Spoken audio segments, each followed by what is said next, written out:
So today I'm going to show you how to install Malwarebytes4, which is a free antivirus product.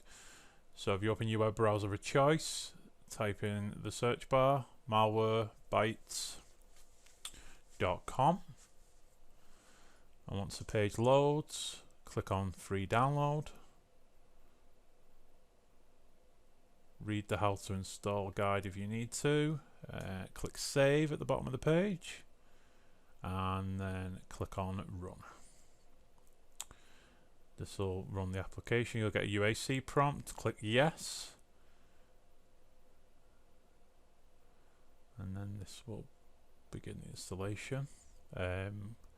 Click if you want to install it on a personal computer or a work computer. Go down to advanced options. Within advanced options you can choose where you want to install it, so you might want to install it on a different drive, and then just click install.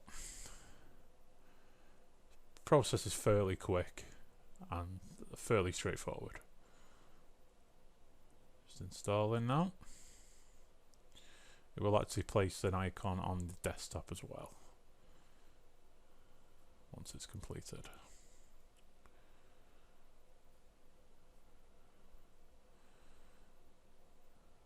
Right, so that's just finished installing. As you can see, there's an icon on the desktop now for Malwarebytes. It will actually auto run, and then you'll get the getting started screen.